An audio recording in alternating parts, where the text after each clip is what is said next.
बाकी सबका भी यहीं पे होगा। तो उनको बताया गया कि जी आपके लोग यहाँ इलाज हो रहा है। वो सिक्योरिटी वाला भी मुझे मिला लड़का, उसको नीचे से लेके यहाँ तक उसको 4 गोलियां लगी हुई हैं। अच्छा। और वो बिल्कुल इमरान खान साहब के सामने प्रोटेक्ट करता था राइट साइड से। मुझे उसका नाम नहीं पता लड़के का, लेकिन वो उसके थोड़े से बाल कम है सर पे। अब वो परसों जब मैं कंटेनर पे गया था तो वही लड़के ने मुझे जगह बनाकर दी थी, मुझे याद है। तो वो मुझे अंदर मिला, बल्कि व्हील चेयर पे उसको लेकर जा रहे थे तो उसने मुझे आवाज दी। मैं उसके बाद गया, मैं समझा कोई और पेशेंट है, यही लड़का है। डॉक्टर्स का क्या कहना है, कितनी देर तक इमरान खान साहब? ये अभी डॉक्टर्स कुछ भी नहीं बता रहे। अभी दोबारा खान साहब को फिर मेरे ख्याल में चेक करेंगे। उनको जो पहले जो ऑपरेशन था इनिशियली वो तो हो गया है। उनकी एक घुटने की जो हड्डी है उसको भी मुझे एक साहब बता रहे थे कुछ चिप करके कोई पार्टिकल या गोली गुजरी है। और मल्टीपल इंजरीज हैं, कोई एक नहीं है, लेकिन एक ही टांग है जिसके ऊपर खान साहब की लगी है। ये जब गोलियां लगी हैं तो खान साहब फिर नीचे बैठे हैं। उसके बाद उनको वहां से मूव किया गया। एकदम बयान आ गया। अच्छा, ये जो बयान आया ना, इसके बारे में मैं आपको बता देता हूँ। इस पे बहुत तशवीश है अंदर। IG पंजाब भी था, CCP लाहौर भी था, वजीर आला पंजाब भी था। वजीर आला पंजाब का और बाकी लोगों का जो वो था बड़ा नॉर्मल तरीके से वो कर रहे थे। उसके बाद जो PTI के लोग वहां मौजूद थे, बतौर सहाफी मैंने भी कहा कि ये कैसे हो सकता है कि इतने हाई प्रोफाइल केस के अंदर आप एकदम जो है वो एक बंदे का बयान आप वायरल कर दें। पुलिस की तो ट्रेनिंग ये है कि इसकी कमीज उतार के इसके मुंह पे डाल दो। तो ये बाकायदा जो शुबा है वो ये है कि इसका इंटरव्यू करवाया गया, करवा कर इसका इंटरव्यू किसी को भिजवाया गया। उसके बाद अप्रूवल ली गई। अप्रूवल लेने के बाद इस इंटरव्यू को जारी किया गया। It's a big game. बाकायदा तोते की तरह रटाया हुआ इंटरव्यू था उस बंदे का। और ऐसा कभी नहीं होता, ऐसा कभी नहीं होता। मुझे आप बताएं कि कब ऐसे हाई प्रोफाइल हमले के बाद मुलजिम को पकड़ के उसका इंटरव्यू लिया गया। ऐसा कभी नहीं होता। इमरान खान साहब के हॉस्पिटल पहुंचने से पहले उसका इंटरव्यू इन्होंने वायरल किया है। ये डेलिबरेटली किया है। और ये पूरी की पूरी अंदर जो तरीके इंसाफ की क़यादत थी, या अंदर जो उनकी फैमिली के लोग हैं, या इवन अंदर जो पंजाब गवर्नमेंट के ऑफिशियल्स हैं और पुलिस है, वो सारे इस बात पे हैरान थे। IG पंजाब इसको गोल करना चाह रहे थे कि जी अभी तो देखे ना, जिन्होंने पकड़ा है उन्हीं को कैसे मुअत्तल किया जा सकता है। मैंने फिर IG पंजाब से वहां पे बाकी लोगों ने भी ये गुजारिश की कि जनाब जो पकड़ा वो ड्यूटी थी, और ये जो काम किया ये क्राइम है। ये जो काम है ये तो क्राइम है ना। कैसे हो सकता है कि इतने हाई प्रोफाइल केस के अंदर आप एक बंदे को गिरफ्तार करें और गिरफ्तार करने के बाद फौरी तौर पे आप उसका एक इंटरव्यू करें और उस इंटरव्यू में आप साबित करें कि ये मामला सिर्फ इमरान खान और इस बंदे के दरमियान है, बीच में तीसरा कोई इन्वॉल्व नहीं है। आप साबित करने की कोशिश कर रहे हैं कोई हैंडलर नहीं है, आप साबित करने की कोशिश कर रहे हैं कोई सहूलतकार नहीं है।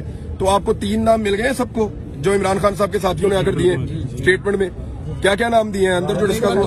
हाँ जी, कौन कौन है? मेजर फैसल, हाँ, मेजर जनरल फैसल उनका नाम दिया है, और शहबाज शरीफ का नाम दिया, और राणा सनाउल्लाह का। राणा सनाउल्लाह ने अभी स्टेटमेंट दिया था कुचलने का इमरान खान को, और ये चंद दिन पहले उन्होंने ये धमकी दी है जान से मारने की। उसके अलावा शहबाज शरीफ का भी उन्होंने नाम दिया है, और ये तीनों नाम अब आपके सामने हैं। किसमें देखें, ये फौरी तौर पे होना ये चाहिए कि इस बंदे को लाहौर शिफ्ट किया जाए, बिल्कुल, और इसकी इंक्वायरी यहाँ IG ऑफिस की ज़ेरे निगरानी हो और तमाम फैसिलिटीज प्रोवाइड की जाएं। जियो फोरेंसिक पूरी तरह होना चाहिए। देखिए, पुलिस के पास वो वसाइल नहीं है जो पाकिस्तान की इंटेलिजेंस एजेंसीज के पास हैं। अगर शफाफ तहकीकात हो तो पता चलेगा कि इसका हैंडलर कौन है। और देखें, ये 9mm का पिस्टल था, ये 9mm का पिस्टल था, और ये जो पिस्तौल था, याद रखिएगा, आम आदमी इसको हैंडल नहीं कर सकता। अच्छा।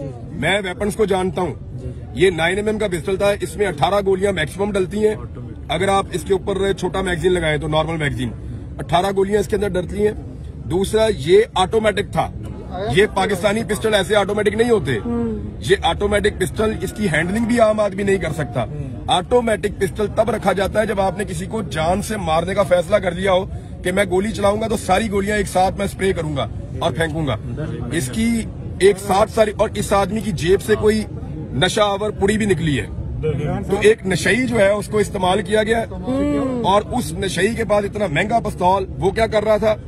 दूसरा, ये जो अजान वाला एलिमेंट डाला गया ना बीच में, कहा जा रहा है कि 2 मैं परसों कंटेनर पे था, मैं आपको क्लियर कर देता हूँ। ये बिल्कुल, मैं परसों कंटेनर पे था, वहाँ पे अजान होती है। बिल्कुल कंटेनर के रेड लाइन तो क्रॉस हो मैं नहीं, बिल्कुल वो अजान वाली बात कंप्लीट कर रही। मैं भी परसों थी, बिल्कुल सही मैं बात परसों है। कंटेनर पे था। बिल्कुल कंटेनर के ऊपर बाकायदा अजान होती है।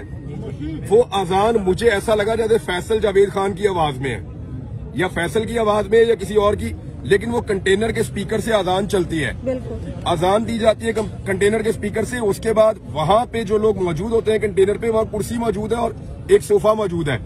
वो लोग उसके ऊपर बैठ के नमाज पढ़ते हैं। बिल्कुल बिल्कुल मैंने खुद वहां पे लोगों को नमाज पढ़ते हुए अजान के बाद देखा है। एजाज चौधरी साहब वहां नमाज पढ़ रहे थे, अजान के बाद बिल्कुल खामोशी कर दी गई थी थोड़ी देर के लिए। फिर वहां पे इमरान खान साहब ने नमाज पढ़ी है, बाकी लोग वहां पे मौजूद थे, उन्होंने भी नमाज पढ़ी है। तो उसके बाद दोबारा इमरान खान साहब ने कहा कि अब नात से शुरू करो। फिर नजम शराज ने गालिबन 2 मरतबा एक नात पढ़ी, तो इमरान खान साहब ने कहा तुम फिर पढ़ो। उन्होंने फिर दोबारा नात पढ़ी। तो मुझे अच्छी तरह पता है कि ये जो एक बहाना बनाया गया ना, तोते की तरह रटा रटा है बयान कि अजान हो रही थी और गाने चल रहे थे, तो नहीं। एक तो जिस वक्त ये गोली चली है उस वक्त कवाली थी, आप वीडियो में देख सकते हैं कि उस वक्त अल्लाह वाली कवाली चल रही थी। दूसरा मैं जानना चाहता हूं कि अजान के वक्त कवाली चलने पे इस आदमी ने पहले कितने कत्ल किए हैं? क्या ये ऐसे ही करता है हमेशा? हमारे यहाँ पे बार बार बररबिल अव्वल के भी हम लोग जश्न मनाते हैं, बाकी चीजें भी होती हैं। तो ये सिर्फ एक बंदे को ऐसा लगता है तैयार किया गया था। ये एक हो रहा है, इसके हैंडलर्स कोई और हैं, और वो हैंडलर जो है उन्होंने फौरी तौर पे बंदोबस्त किया। और मैं आपको फिर बता रहा हूं कि पहले ये वीडियो रिकॉर्ड की गई है, फिर इस वीडियो को सुनवा के अप्रूवल ली गई है। अप्रूवल लेने के बाद इस वीडियो को जारी किया गया है कि ये वीडियो ओके, अब इसको जारी कर दिया जाए। ये बहुत जल्दी थी इस बात की। नहीं, अभी तक एक हमलावर के बारे में इंफॉर्मेशन कंफर्म है और दूसरे के बारे में लोग बात कर रहे हैं, पुलिस ढूंढ रही है। देखिए, गवर्नमेंट ऑफ पंजाब को इससे बरी उज़िमा नहीं किया जा सकता।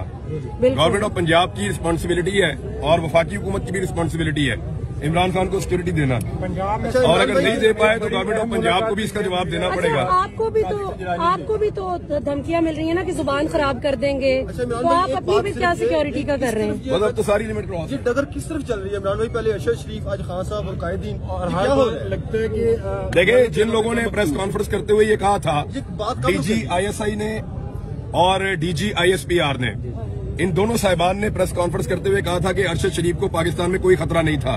मैं आज उनसे पूछना चाहता हूं कि अरशद शरीफ के पास तो एक सिक्योरिटी वाला भी नहीं था।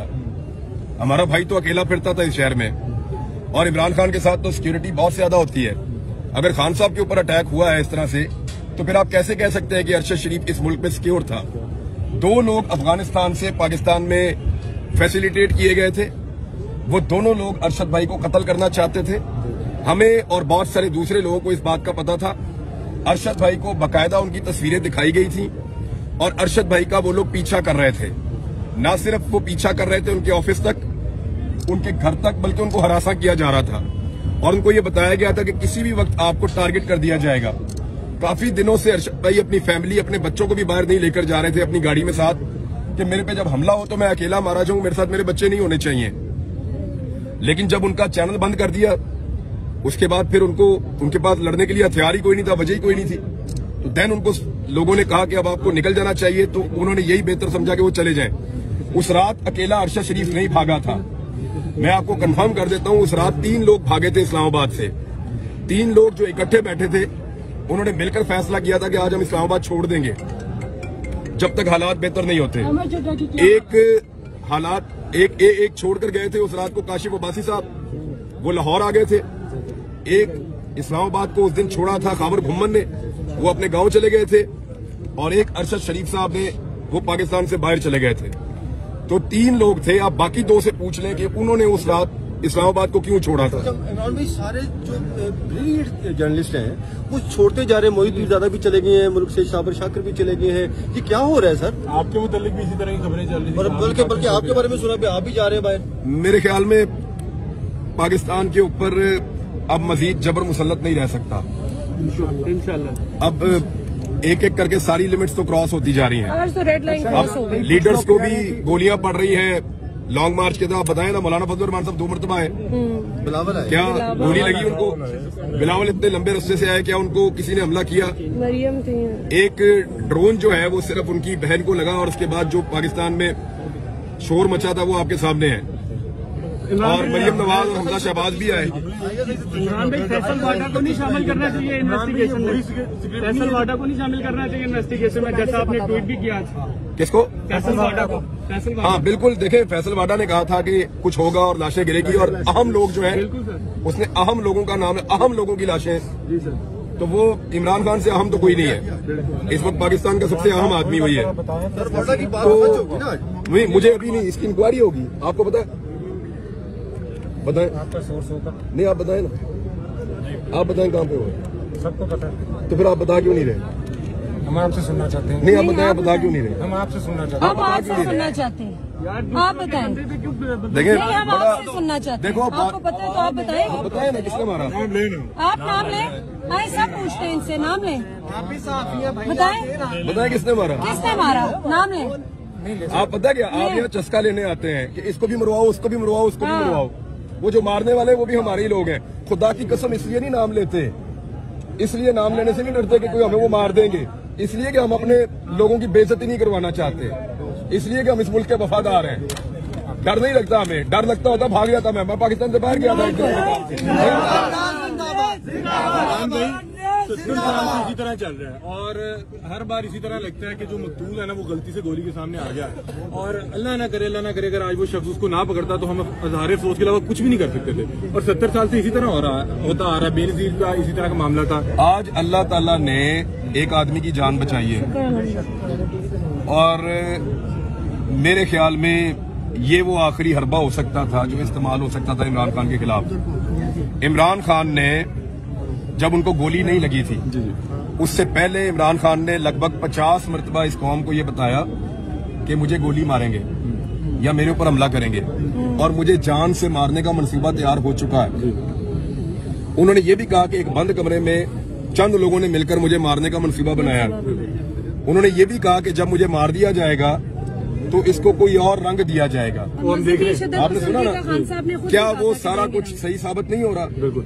अब इंतजार करो इमरान खान के स्टेटमेंट का, वो क्या कहते हैं। इमरान भी आपको भी बड़े सीवियर थ्रेट हैं, तो आपने नहीं सोचा कि आप भी? देखो यार, मैं छोटा आदमी हूँ, मेरी तरह के और बहुत है इस मुल्क में। नहीं, आप बड़े आदमी। लेकिन बात यह है कि एक पॉलिटिकल लीडर जो इस मुल्क का वजीर आज़म रहा है, वो बहुत बड़ी बात है। मेरे जैसे छोटे छोटे लोग आते रहते हैं, जाते रहते हैं, और मेरे आने जाने से कोई फर्क नहीं पड़ता। आपकी खान साहब से मुलाकात हुई है? मैं अंदर था, मैं सब कुछ देख के हर चीज रिपोर्ट लेकर आ रहा हूँ। अब क्या लगता है कि जो लॉन्ग मार्च है इसमें मजीद जान डल जाएगी या ये तहरीक को रोकने में? मुझे नहीं लगता कि अभी फौरी तौर पे इमरान खान साहब निकल के किसी लॉन्ग मार्च का हिस्सा बन सकते हैं। खान साहब की हालत उनकी देखे, वो 70 ईयर्स उनकी एज है, ये भी तो आप ध्यान में रखें। वो बहुत मजबूत आदमी है असाबी तौर पे, बल्कि वो हॉस्पिटल में सब कंट्रोल कर रहे हैं। वो ये पूछ रहे हैं कि यार रश ना लगाओ, ये ना करो, वो ना करो, वो किधर है, उसको लगी और किसको लगी मुझे बताओ, इनको बुलाओ इधर। वो ये कर रहे हैं कि अपने जो बाकी जख्मी है उनको भी यहाँ बुलवा रहे थे कि उनको भी लेकर आओ इधर, इसी तरह उनका इलाज करो, और लोगों की खैरियत भी पूछ रहे थे। और उसके अलावा अग्रेशन तो है, फिर आपको आइडिया सूरत हाल जिस तरह की बनी है उसमें कोई आदमी नॉर्मल नहीं रह सकता जिसके साथ आप इतनी बड़ी ज्यादती करें। इमरान भाई, पंजाब में कल बड़ी अहम मुलाकात हुई है, सादिक सिजरानी साहब जो है परवेज इलाही साहब से मिले, तो आपको लगता है कि कोई हालात और उनका रुख भी बदल रहा है? क्योंकि पंजाब में जहाँ पे आपकी हुकूमत, सिक्योरिटी आपकी अपनी, और वहाँ पे इस तरह का मामला होता है, उसके बाद पकड़ के फौरी तौर पर जो बयान दिलवाया जाता है। सादिक सिजरानी साहब को अपनी मुसीबत पड़ी हुई है ना, उनके ऊपर तहरीक अदम एतमाद की तलवार है, तो वो उनके अपने अलग मामला हैं। इमरान भाई, लगता है कि इस तरह के कंडों से जो है वो लॉन्ग मार्च को रोक दिया जाएगा, या फिर जो रुकावटें बार बार डालने की कोशिश कर रहे हैं, इससे लोगों के हौसले जो है वो थोड़े से पस्त होंगे? देखें, अगर आज जो टारगेट करने वाला है, खुदा न खास्ता वो अपना टारगेट अचीव करता तो आप कुछ और कह सकते थे। नहीं, अब नहीं, अब नहीं।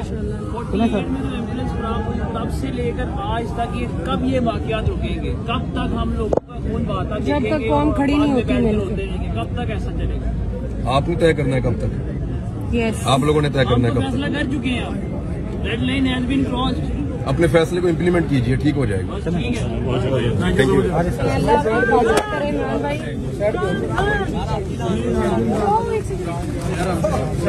नहीं बच्चा गाड़ी दिला के नहीं, मैं इधर ही।